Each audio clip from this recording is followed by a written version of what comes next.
사랑하는 형제자매 여러분, 그리고 진리의 말씀을 찾아 이곳에 오신 모든 분들을 주님의 이름으로 환영합니다. 오늘 이 자리에 함께하신 여러분의 삶에 하나님의 평강과 은혜가 가득하기를 먼저 기도합니다. 이 영상의 말씀이 여러분의 마음에 깊은 울림을 준다면 좋아요와 구독을 통해 이 은혜의 메시지가 더 많은 영혼에게 닿을 수 있도록 도와주십시오. 여러분의 작은 손길이 누군가에게는 큰 위로와 희망의 빛이 될 것입니다. 이 선한 사역에 동참하시는 모든 분들의 가정과 일터 위에 하나님의 놀라운 축복이 함께하기를 소망합니다. 자, 이제 시작하겠습니다. 오늘 저는 여러분의 삶을 송두리째 완전히 긍정적으로 바꿀 수 있는 아주 작지만 강력한 비결 한 가지에 대해 이야기하려 합니다. 어쩌면 매일 실천해야 할 수도 있지만 그 효과는 실로 엄청날 것입니다. 여러분의 인생을 180도 전환시킬 이 비밀 궁금하지 않으신가요? 그것은 바로 태도입니다. 우리의 태도란 우리 마음속 생각이 밖으로 드러난 모습입니다. 그것은 우리 안에 있지만 모든 사람이 볼 수 있는 것이죠. 굳이 입을 열지 않아도 우리의 표정과 몸짓 하나하나에 모든 것이 담겨 있습니다. 못마땅한 표정, 초조하게 발을 떠는 모습, 팔짱을 낀 방어적인 자세, 이 모든 것이 우리의 태도를 말해줍니다. 태도는 우리가 인생을 대하는 자세, 우리에게 닥친 상황과 환경을 바라보기로 선택하는 방식입니다. 그리고 이 선택은 우리의 감정, 행동, 나아가 삶의 질 전체에 지대한 영향을 미칩니다. 여기서 가장 중요한 사실이 있습니다. 여러분의 태도는 온전히 여러분 자신의 것입니다. 그 누구도 여러분의 허락 없이는 여러분에게 나쁜 태도를 강요할 수 없습니다. 다시 한번 강조하겠습니다. 여러분의 태도는 다른 사람의 소유가 아닙니다. 아무리 힘든 상황과 어려운 사람이 여러분을 둘러싸고 있다 해도 여러분이 원하지 않는다면 그 누구도 여러분의 마음을 부정적인 태도로 물들게 할 수 없습니다. 우리는 종종 이렇게 말하죠. 내게 닥친 문제들 때문에 어쩔 수 없이 이럴 수밖에 없어. 하지만 정말 그럴까요? 부정적인 태도가 과연 문제를 해결해 주던가요? 아닙니다. 그것은 문제를 해결하기는커녕 우리 자신과 우리 주변 사람들까지 비참하게 만들 뿐입니다. 불평불만으로 가득 찬 사람 곁에 오래 머물고 싶어하는 사람은 아무도 없습니다. 이와 관련된 이야기가 하나 있습니다. 한 회사에 새로운 직원이 입사했습니다. 그는 상사에게 물었습니다. 제가 이곳에서 즐겁게 일할 수 있을까요? 상사는 되물었죠. 전에 일하던 곳은 어땠습니까? 직원이 대답했습니다. 끔찍했어요. 상사도 싫었고 동료들도 마음에 안 들었고 일 자체도 지긋지긋했습니다. 저를 제대로 대우해주지도 않았고요. 그러자 상사가 말했습니다. 아마 여기서도 똑같이 느끼게 될 겁니다. 며칠 후 또 다른 신입사원이 들어와 같은 질문을 했습니다. 제가 여기서 즐겁게 일할 수 있을까요? 상사는 똑같이 물었습니다. 이전 직장은 어땠나요? 그 직원은 환하게 웃으며 대답했습니다. 정말 최고의 직장이었어요. 사람들도 좋았고 제 일도 사랑했습니다.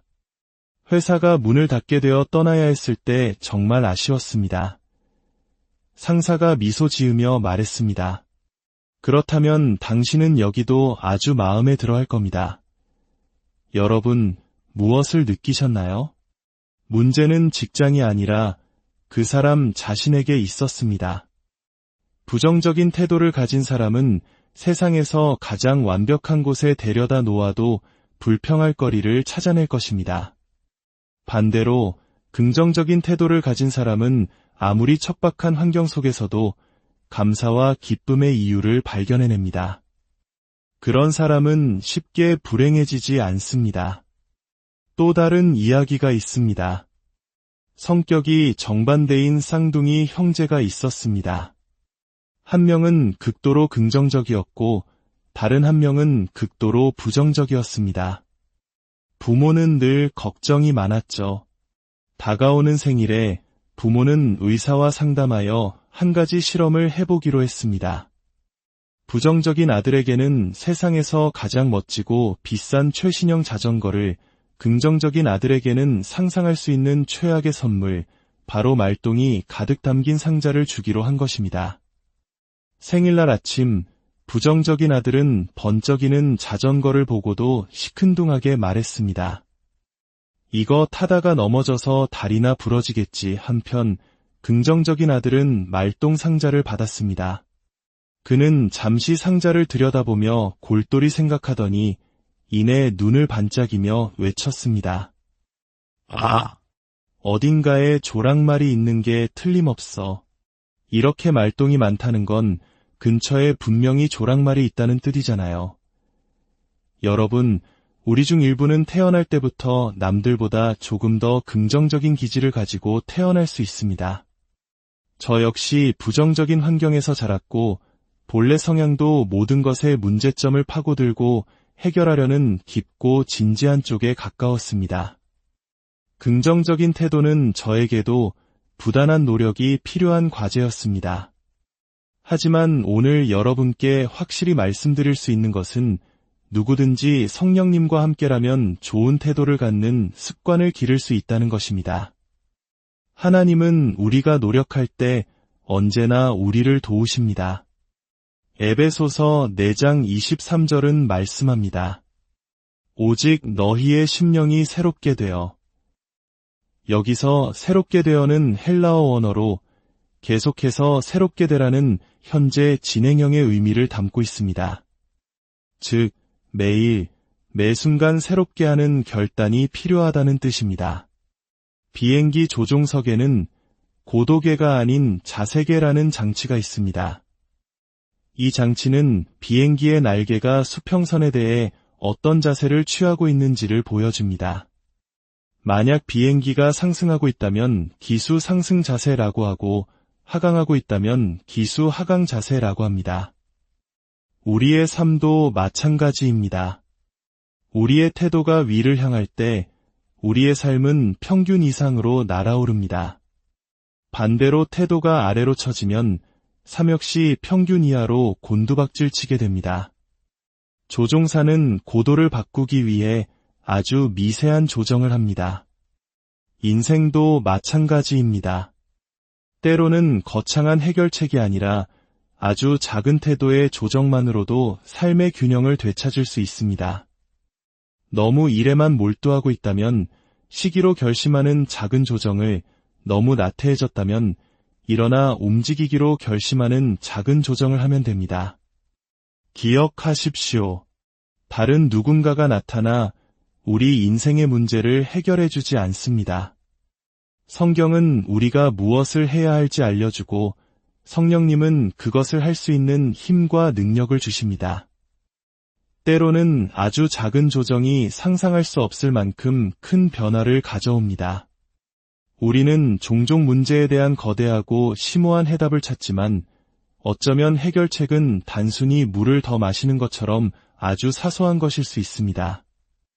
탈수 상태만으로도 사람은 극심한 무기력감을 느낄 수 있으니까요. 성령님께 귀 기울일 때 그분은 우리 삶에 필요한 그 작지만 중요한 변화가 무엇인지 보여주실 것입니다. 존 맥스웰 목사님은 이렇게 말했습니다. 환경이 당신을 만드는 것이 아니라 환경은 당신이 어떤 사람인지를 드러낼 뿐이다. 그리고 저는 이렇게 덧붙이고 싶습니다. 불행은 선택사항이다. 여러분이 원하지 않는다면 굳이 불행해질 필요가 없습니다. 오늘 밤 저는 여러분과 축하하는 태도로 살아가는 법에 대해 이야기하고 싶습니다.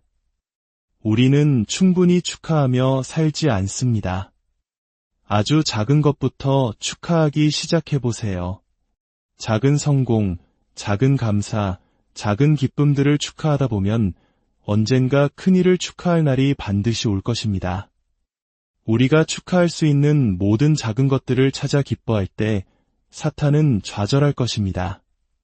사탄은 우리가 시무룩하고 나쁜 태도를 갖고 하나님이나 다른 사람이 우리에게 베푼 어떤 은혜에도 감사하지 않기를 바라기 때문입니다. 저에게는 지금 당장 축하할 일들이 많이 있습니다.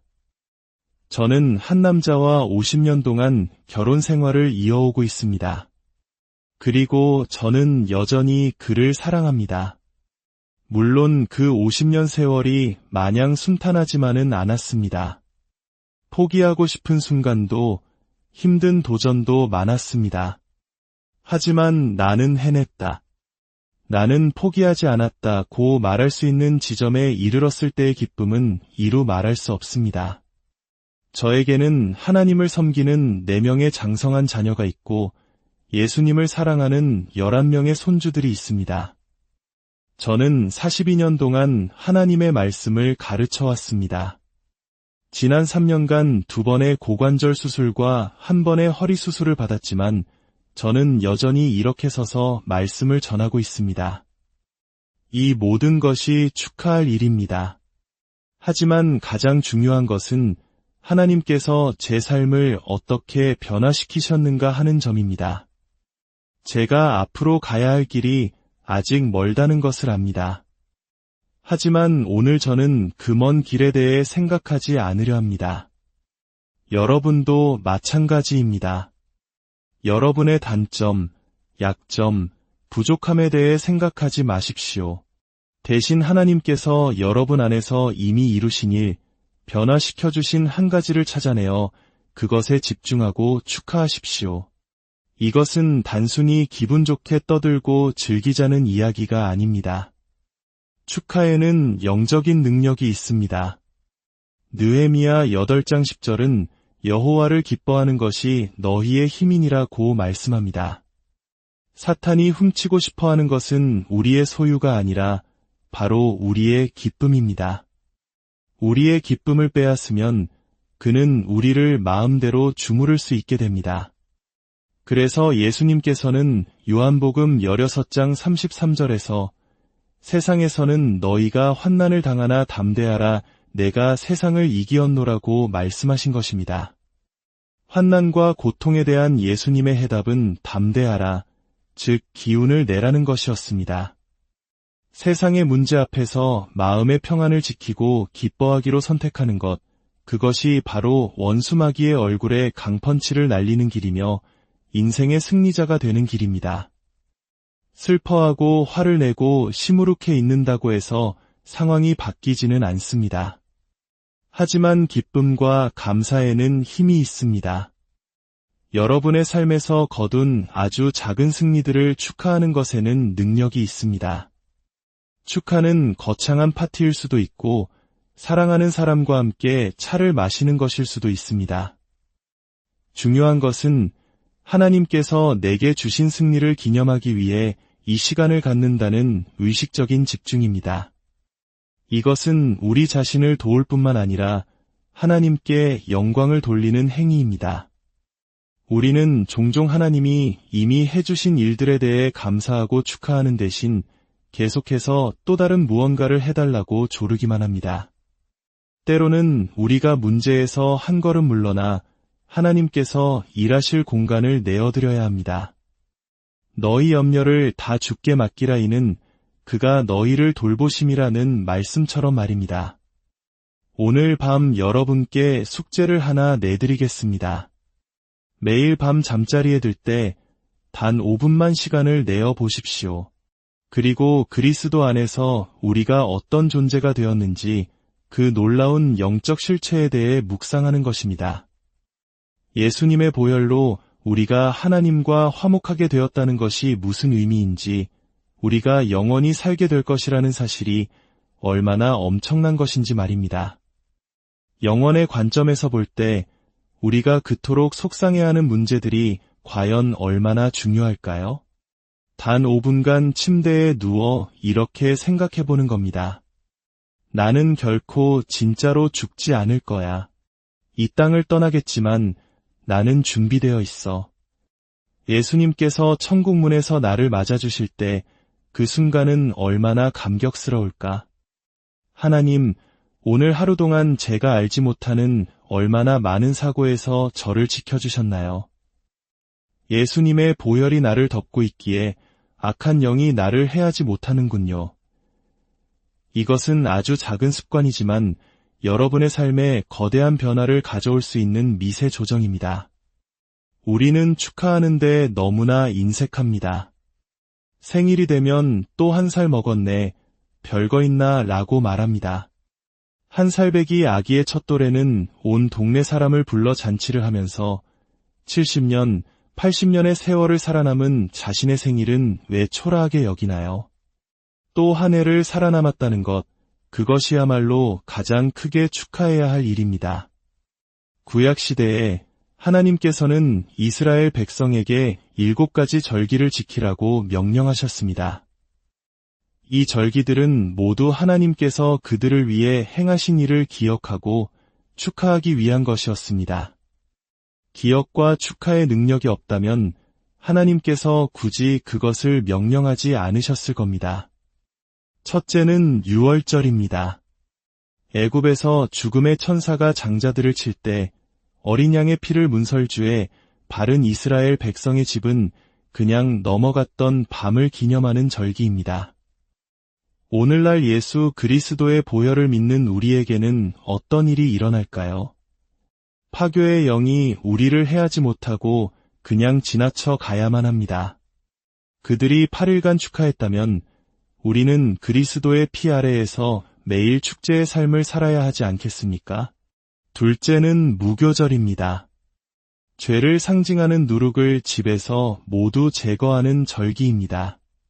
그들은 죄를 찾아 없애기 위해 애써야 했습니다. 하지만 오늘날 우리는 얼마나 큰 축복 속에 사는지요. 성령님께서 우리 안에 거하시며 죄를 깨닫게 하시고 회개할 마음을 주십니다. 성령의 책망은 우리를 괴롭게 하는 것이 아니라 우리를 정결하게 하고 바른 길로 인도하는 가장 큰 축복입니다. 셋째는 초실절입니다. 수확의 첫 열매를 먼저 하나님께 드리는 절기입니다. 이것은 오늘날 우리가 수입의 첫 부분을 11조와 헌물로 하나님께 드리는 원리와 같습니다. 우리의 모든 것이 하나님으로부터 왔음을 인정하고 감사하는 태도입니다. 넷째는 오순절입니다. 성령 강림을 예표하는 절기입니다. 초대 교회 성도들이 성령으로 충만하여 사람들이 그들을 보고 새 술에 취하였다고 말할 정도였습니다. 우리 안에는 결코 마르지 않는 기쁨의 샘, 성령님이 거하십니다. 그분은 우리의 위로자, 힘주시는 분, 중보자, 그리고 우리를 절대 떠나지 않는 분이십니다. 다섯째는 나팔절입니다. 나팔을 불어 다음 절기를 알리고 기쁜 소식을 선포하는 날이었습니다. 나팔 소리는 잠자는 군인을 깨우고 전투 중인 병사들을 독려하는 소리입니다. 오늘날 잠들어 있는 교회를 향해 영적 전투에 지친 성도들을 향해 하나님은 나팔을 불고 계십니다. 여섯째는 속죄일이며 일곱째는 초막절입니다. 이 모든 절기들은 하나님의 구원과 보호, 그리고 공급하심을 기억하고 축하하는 시간이었습니다. 만약 율법 아래 살았던 그들에게 축하할 이유가 그토록 많았다면 예수 그리스도께서 우리를 위해 행하신 놀라운 일들을 아는 우리는 오늘날 얼마나 더 큰 기쁨으로 살아야 하겠습니까? 여러분, 여러분의 죄는 용서받았습니다. 예수님의 피로 깨끗이 씻김 받았습니다. 여러분은 천국에 갈 것이며 영원히 살 것입니다. 하나님께서 여러분 안에 사십니다. 여러분은 결코 혼자가 아닙니다. 그리고 가장 기쁜 소식은 예수님께서 다시 오신다는 것입니다. 데살로니가전서 4장 16절과 17절은 말씀합니다. 주께서 호령과 천사장의 소리와 하나님의 나팔 소리로 친히 하늘로부터 강림하시리니 그리스도 안에서 죽은 자들이 먼저 일어나고 그 후에 우리 살아남은 자들도 그들과 함께 구름 속으로 끌어올려 공중에서 주를 영접하게 하시리니 그리하여 우리가 항상 주와 함께 있으리라. 이것이 우리의 소망입니다. 이것이 우리가 매일 축하해야 할 이유입니다. 오늘 말씀을 마칩니다. 여러분의 승리는 완벽한 환경에 있는 것이 아니라 여러분의 태도에 달려 있음을 기억하십시오.